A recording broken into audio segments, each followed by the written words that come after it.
£1.5 billion claimed every year by people who aren't entitled to claim that money. Now that's fraud, that is wrong, that money shouldn't be claimed. Once you are in capacity benefit for 12 months or more, you are more likely to die than you are to get a job. There's no light at the end of the tunnel, there's no tomorrows, there's no future, there's no prospects. I work my heart out for anybody, you know what I mean? Anybody's willing to give me a job, I'm a good worker, I will work, like, you know what I mean?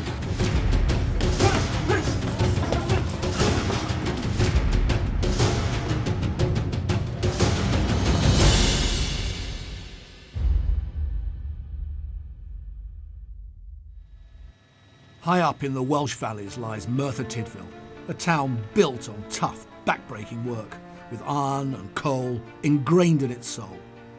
Merthyr's famous for a fighting spirit. Several world-class boxers hailed from these streets.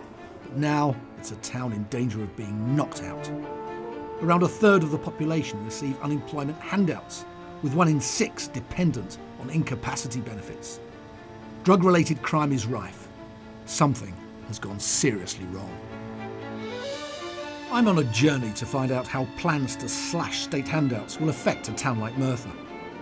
The government hopes that a tougher benefits system can save £11 billion in the next 5 years. But what will happen to Britain's most deprived areas when that money runs out? Right through the recent decade of strong growth elsewhere in the UK, this town remains stubbornly dependent on welfare, in particular incapacity benefits. If that was its plight during the boom times, how on earth is it going to cope with the new government's big financial squeeze? Can Merthyr adapt, or will it simply shrivel and die? On first impressions, this place looks like anywhere else in Britain. High street brands, hanging baskets, and neatly mowed lawns, a picture of civic pride. But walk about for a few days and you quickly pick up a stench of decay. Reminders of Merthyr's decline are everywhere. It was once the iron-making capital of the world. In the 1950s, the arrival of an American multinational brought with it fresh hope and thousands of manufacturing jobs. But then, in the late 80s, the ironworks were closed, as were the pits. And this year, the Hoover factory was finally shut, for good. Nowhere is the impact of Merthyr's decline more obvious than the Gurnos estate, where hard work has been replaced by hard drugs and crime.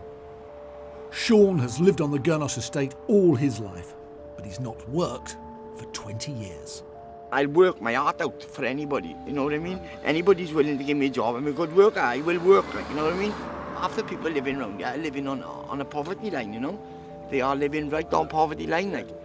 Most of us are living on a poverty line. If they don't want to work, they'll say, right, we sign you off the door, simple as that. But then how are they going to live? What are they going to do then? They're going to turn to crime. It's so easy to point the finger at someone and say, there goes the bad guy, or there goes the wrong guy. A lot of people are missing out on work offers, and there's a lot of people up on the estate. They worry about people claiming incapacity and such things as that. Do you work, Steve?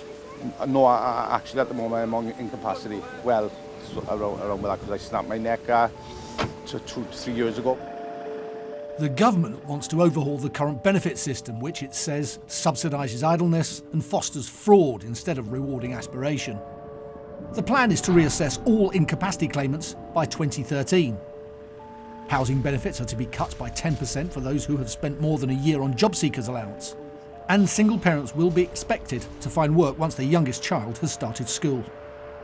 In return, the coalition intends to slash bureaucracy, reduce the tax burden on low-paid jobs, and assist those who want to move to find work. But if ministers believe that simply by cutting back handouts they will transform the work-shy into willing employees, they could be in for a nasty surprise. How long have you lived on the Gurnos estate? Me? Nearly all my life. Really? Jay? All my life. Really? What do you think the future holds for you? Don't have a clue, like. Army. Just hoping if I get a job. What do you think the chances are? Doubt it very much. At the moment, looks like there's nothing going, like. How do you pay for your life? You said there are no jobs. Have you, either of you, ever had a job? I never ever had a job, mate. How do you live? How do I live? Yeah, how do you live? Benefits, no. Income support. How much do you get? £38 £38. a week. That's it? Yeah. How do you live on £38? Can't really. I don't. Really, I live off my mother, I do, like. Does mum work? My mother, no. She got kids, she have.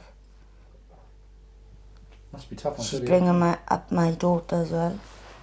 She's bringing up your daughter? Yeah. Why is she doing it? Because I went through all drugs and all that. And then I got evicted from my house and all that because of drugs and that. And do you live on benefits as well? Yeah. How much do you get? £103 fortnight. Hang on a minute, how comes you get more than her? I don't have a clue. Because I'm on income support and because I didn't turn up to a job interview or something.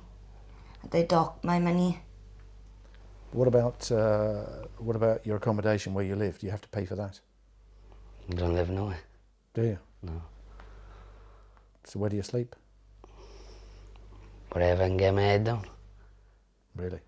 Friends. Friends' sofas and... Really? Mostly, like. What are the schools like in around here in Gurnos? So I've never been to school. Well, I never went to school. I always had bad behaviour and all that. And chucked out to school and all that. Did any of your friends go to school and get out? I mean... No, none. They're all still here? Yeah, they're all still here now. Did anybody leave? Any of your mates get up and go, just leave? Or are they still in Merthyr, same place? Half of them's in prison. Why don't you just get on the bus and go to Cardiff? There's lots of jobs down there. Because I didn't know my way. And I didn't know no one on it. The farthest I've been in Cardiff is outside the train station and back in. That's it? Really? Yeah. So does it feel like another world to you down there at Cardiff? Does it feel like a big city? Different planet. What was that like?